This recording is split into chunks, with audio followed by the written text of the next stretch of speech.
अस्सलामु अलैकुम वरहमतुल्लाहि वबरकातुहू। या अली मदद, लब्बैक या हुसैन। माह मुहर्रम का महीना चल रहा है। माह मुहर्रम मंसूब है मौला हुसैन अलैहिस्सलाम से, क्योंकि इस महीने में जो है तो मौला हुसैन अलैहिस्सलाम की शहादत हुई।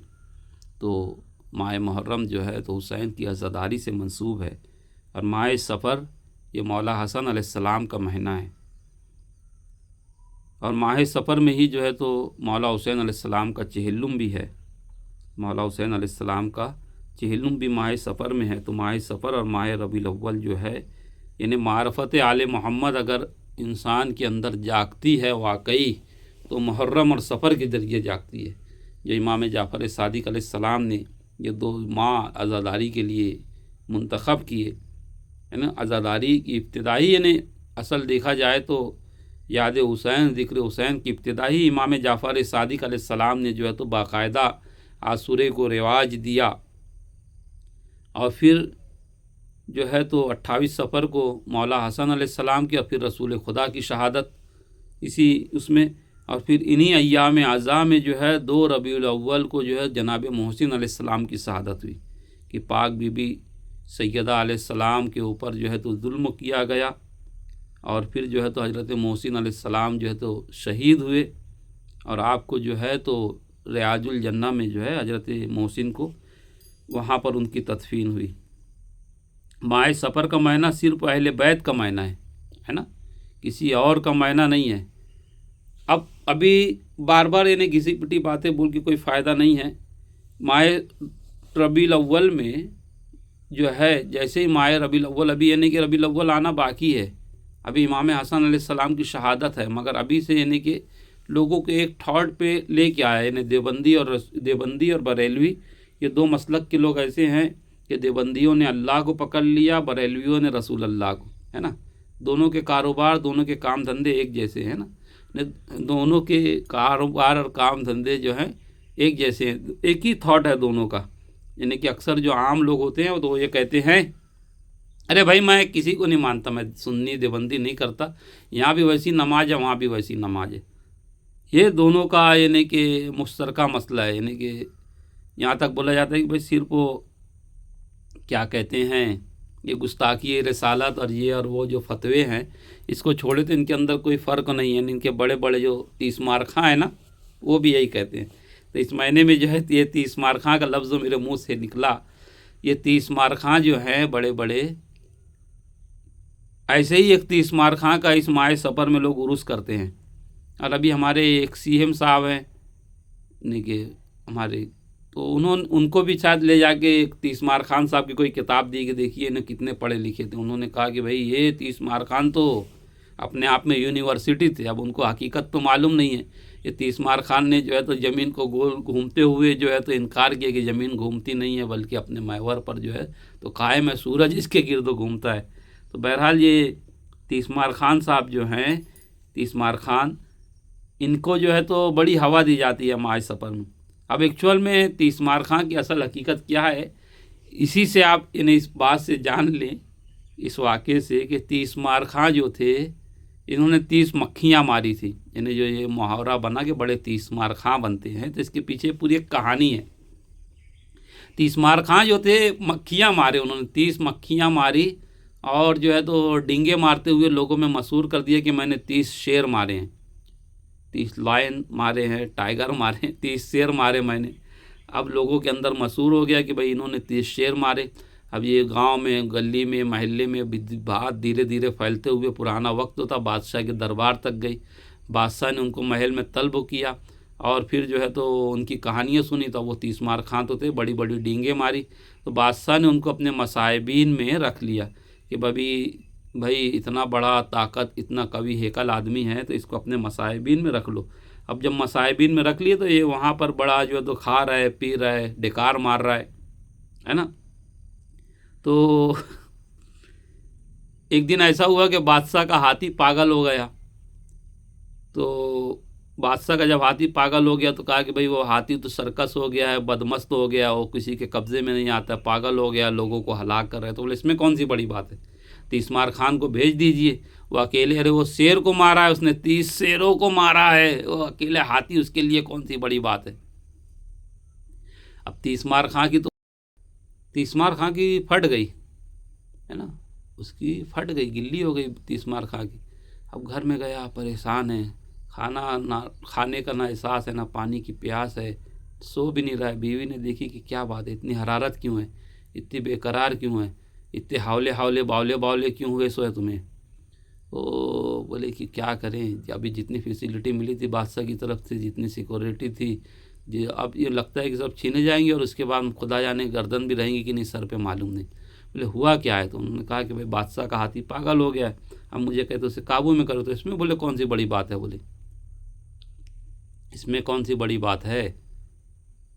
तो वो तीसमार खां की जो बीवी थी उसने जो है तो उसको रोटियां बना के दी और उस रोटियों में जहर मिला दिया और कहा कि ये हाथी को खिला देना, बस हाथी मर जाएगा, इसमें कौन सी बड़ी बात है, अब हाथी के सामने जाना उसे खिला देना। अब ये भी सोचे कि चलो अच्छा है, बीवी ने नुस्खा अच्छा दे दी, ये आराम से सोए, सुबह उठे। अब जब हाथी के सामने गए तो हाथी इनको जो है तो सर पर दौड़ा इनके सामने मारने के लिए। अब जब ये दौड़ा इसके सामने मारने के लिए तो ये भाग के जो है तो एक दरख्त पे चढ़ गए। अब दरख्त पे चढ़े तो हाथी भी आगे गया नहीं, हाथी भी जो है तो मालूम नहीं क्या हुआ, इत्तेफाक से वहीं आके घूमने लग गया उसके दरख्त के आसपास में। ये देखा कि भाई ये कौन सी बात है, कहीं ये सूंड से झाड़ ना उखाड़ के फेंके।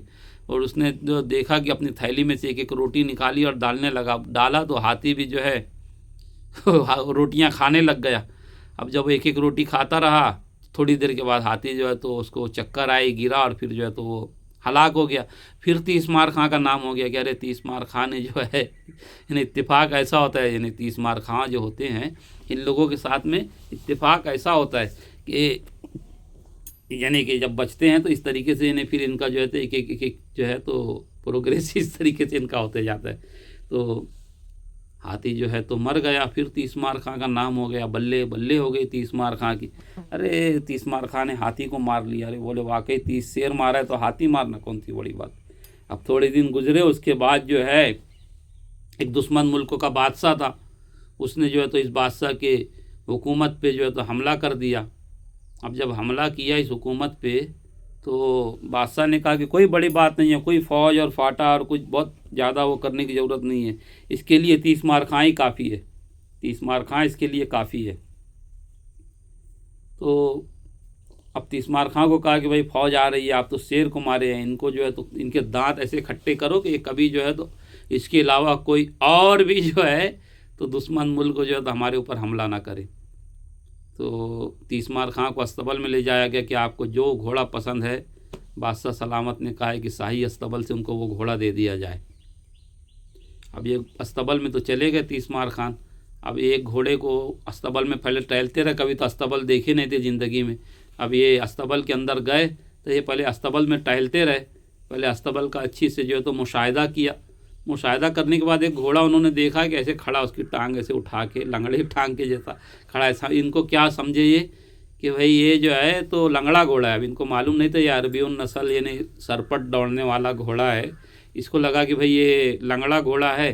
अब मैं जब मैदान कारज़ार में जाऊंगा, रन में जब मैं जाऊंगा तो मैं कहूँगा कि बादशाह सलामत मेरा तो घोड़े की टांग ही टूट गई थी, मेरा तो घोड़ा ही लंगड़ा था, मैं उज़्र पेश करके नहीं तो मैं दुश्मन, मेरे लिए कौन सी बड़ी बात थी, ऐसा सोच के उस घोड़े का उसने इंतखाब कर लिया। अब जब जो है तो उस घोड़े पर जो है तो लेकर जब वो गया, सवार हुआ, और जब उसको जो है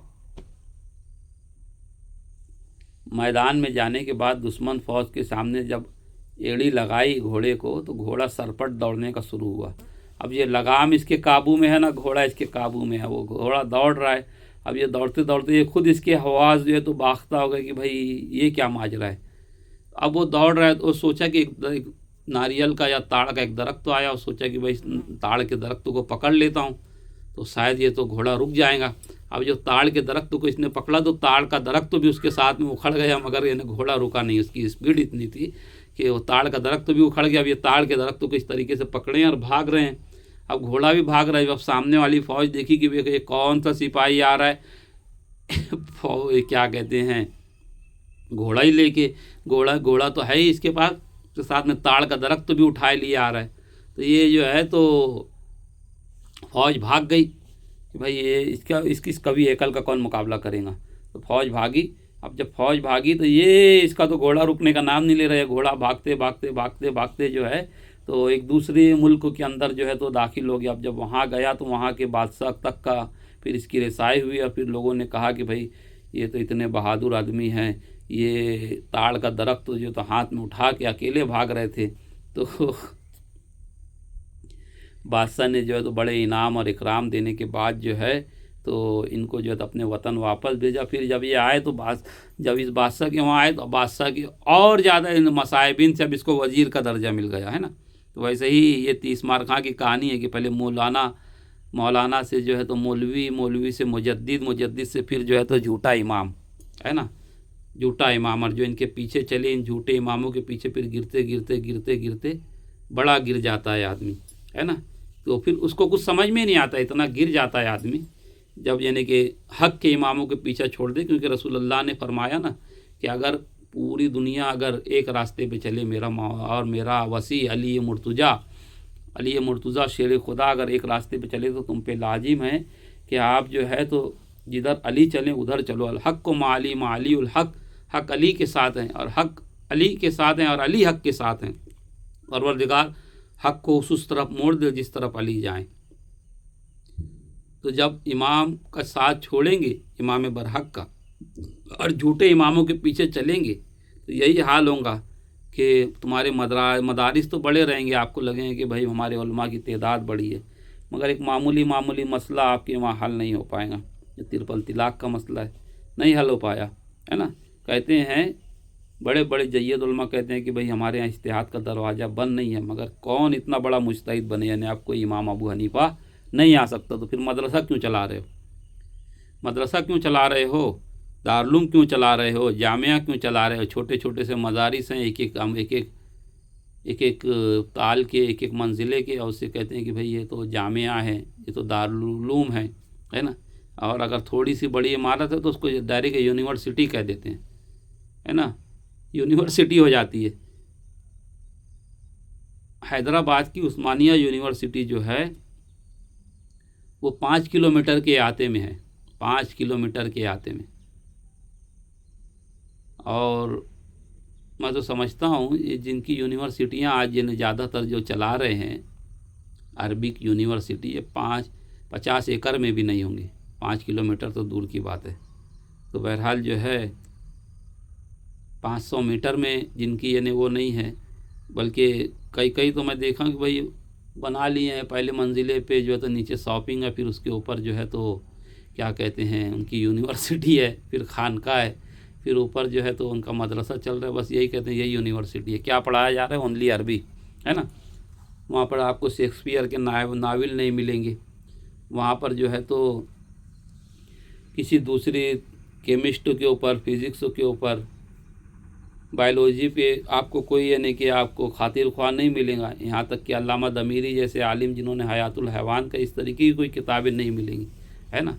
सिर्फ एक ही चीज़ मिलेंगी, ये हलाल है ये हराम है, इतना ही बताया जाएगा। तो उसी में एक मसला रहा दाढ़ी का मसला, यानी कि तीसमार खां जो थे इन लोगों के जो मकतब और मसलक में यानी कि ख़ास तौर से इन्हें जब देवबंदी यानी कि अंग्रेज़ों ने इनको बचाया, देवबंदियत और वहाबियत बरेलवियत को बनामे हनफियत यानी बचाया, हनफियत को बचाया इन हिस्सों के अंदर, तो इन्होंने जो है तो चंद चीज़ें ऐसी थी कि जो इनकी अपने दिमाग की थी उसको शरीयत बना दिया। इन्हें कहा कि भाई एक मुश्त दाढ़ी जो है ये दीन का हिस्सा है ना, ये शरई करके इसको इसमें डाल दिया और कहा कि भाई ये अगर नहीं है तो ये गैर शरई दाढ़ी है। इसी तरीके से जो है तो प्याज लहसुन अदरक ऐसी कच्ची चीज़ें खा के अगर मस्जिद में गए तो कहते हैं कि भाई फरिश्ते नहीं आते, ये इनकी अपने दिमाग की है। उसी तरीके से कहा कि भाई अंगूठी जो है इतने ही मासे की पहनना, इतनी ही बड़ी पहनना, ये ना अल्लाह के रसूल ने कहीं कहा ना कुरान मजीद की कोई आयत है। ये मौलवियों ने जो अपने दिमाग से फतवे दे के और इसको शरीयत में शामिल कर दिया। अरे शरीयत नाम है अल्लाह के अहकाम का या रसूल अल्लाह के फरमान का, ये मौलवी मुल्ला की बातों का नाम शरीयत नहीं है। ये प्याज खा के जाना ये इमाम बुखारी के दिमाग की, मोहम्मद बिन इस्माइल जो थे बुखारी साहब, मोहम्मद बिन इस्माइल अल बुखारी, इनके दिमाग की जो है तो वो थी, और उसको जो है तो शरीयत में शामिल कर दिया गया। इसी तरीके से इमाम हम्बल कहते हैं कि बहुत ज़्यादा घनी दाढ़ी नहीं रखना चाहिए, बहुत ज़्यादा घनी अगर रखेंगे तो पानी जो है तो वज़ू का पानी फिर वहाँ तक नहीं पहुँचेंगे, क्योंकि उनके वहाँ मसला है कि भाई एक ही चुल्लू पानी में जो है तो वज़ू कर लेते हैं वो लोग इस तरीके से, यानी बहुत ज़्यादा ऐसा नहीं करते वो लोग, एक बार चुल्लू में पानी लेते हैं और वज़ू कर लेते हैं। वो लोग या तो फिर दाढ़ी रखते हैं तो बड़ी हल्की रखते हैं, या फिर उनके वहाँ दाढ़ी रखते ही नहीं है बहुत लोग, अगर उनको इन्हें के मसला हो तो ये उनकी अपनी यानी कि वो है। इसी तरीके से इमाम शाफ़ी के वहाँ बड़ी छोटी दाढ़ी रखी जाती है। अब इसी तरीके से जो है तो सतर जो है सतर औरत, ये लोग कहते हैं कि भाई ये शरीयत, अरे भाई शरीयत नहीं है। तो इमाम अबू हनीफा ने कहा कि भाई घुटने तक का ढाँक के रखो, है ना, ये अल्लाह के रसूल की शरीयत में थोड़ी ना रहा। बल्कि जो है इमाम शाफ़ी के वहाँ तो ऐसा है कि भाई अगर आदमी सिर्फ यानी कि उसका यानी कि उसका सेपरेट पार्ट का जो हिस्सा है यानी कि वो अगर ढका रहे तो भी काफ़ी है। और बाज़ फुक़हा ने तो इनके ही वहाँ यानी 4 इनके जो मुसल्ले बरहक हैं, है ना, मालूम नहीं इन्होंने कहाँ से बरहक कहा, जबकि अली हक हैं, उसके अलावा कोई हक नहीं है, है ना, सारे के सारे बातिल हैं। अगर ये हक होते तो तिरपल तिलाक का मसला फिर निकल जाता था, उसका हल निकलता था। अगर यानी कि जैसे पहलवान जो है अगर कुश्ती लड़ता है या फिर रंगरेज जो है तो काम करता है रंगाई का, या फिर किसान काम करता है, तो फिर ये तो शतर खोल के करते हैं, तो क्या फिर रंगाई करने वाले की कमाई हलाल नहीं है क्या, या किसान की कमाई फिर हलाल नहीं है क्या, क्योंकि वो तो गैर शरई हरकत करते हुए कर रहे हैं। तो मेरे भाई ये जो घुटने तक का ये फंडा है, ये अबू हनीफा नुमान बिन साबित ने जो है तो इसको रखा, बाकी नहीं तो अल्लाह रसूल के वहाँ वैसा नहीं है। अगर यानी कि शर्मगाह भी ढक गई तो काफ़ी है। और पहलवान की कुश्ती तो क्या औलिया अल्लाह ने नहीं लड़ी, फिर और वो क्या अंडर वो बरमोडा पहन के लड़ते थे वो। तो इस तरीके की यानी कि इन जो बातें हैं जिससे पढ़ी लिखी नौजवान कौम हमसे दूर होती है, हमारे दीन से मज़हब से बेजार होती है। ये दीन फितरत है ना, ये फितरत के मुताबिक चलता है और साइंसी उसूलों के मुताबिक, यानी हत्तल अमकान, यानी कि बहुत सारी चीज़ें साइंस को कबूल नहीं करती, मगर जब दीन को देखा जाए तो बड़ी आसानी और साइंस के जो मामलात हैं उससे बड़े मेच्योर्ड होने के बाद ये दीन चलता है। हालांकि साइंस से कंपेयर नहीं करता मैं, मगर जिस तरीके से इन्हें आज पढ़ा लिखा जो मॉडरेट तबका है, ये दीनदार लोगों को फंडामेंटलिस्ट कहता है। ये फंडामेंटलिस्ट यही लोग हैं यानी कि जिन्होंने जो है तो क्या कहते हैं अपने यहाँ मर्जियत को ख़त्म कर दिया और 4 मुसल्ले अपने यहाँ फ़िक्स कर दिए, है ना, गैर मुअल्लिना तौर पे, हालांकि इनके वहाँ जायज़ है। तो बहरहाल जो है यही 30 मार खां जो है अब इतने बढ़ गए कि ये कहते हैं कि करबला में भी जितने थे सब बरेलवी थे। हाँ बिल्कुल बरेलवी थे करबला में, क्योंकि अब आपने कहा कि बरेलवी तो जो आपके उलमा जो उनका काम भी तो हमको देखना पड़ेगा कि भाई ये काम क्या करते हैं, इनकी एक्टिविटी क्या है। तो ये तो 2 काम करते हैं, या तो फतवा देते हैं या अंदर अंदर जो है तो उम्मत में तफरका पैदा करते हैं। यही 2 काम, मुसल्ला और तकरीर। तो काजी शुरे जो था वो बरेलवी था जिसने फतवा दिया था इमाम हुसैन के कत्ल का।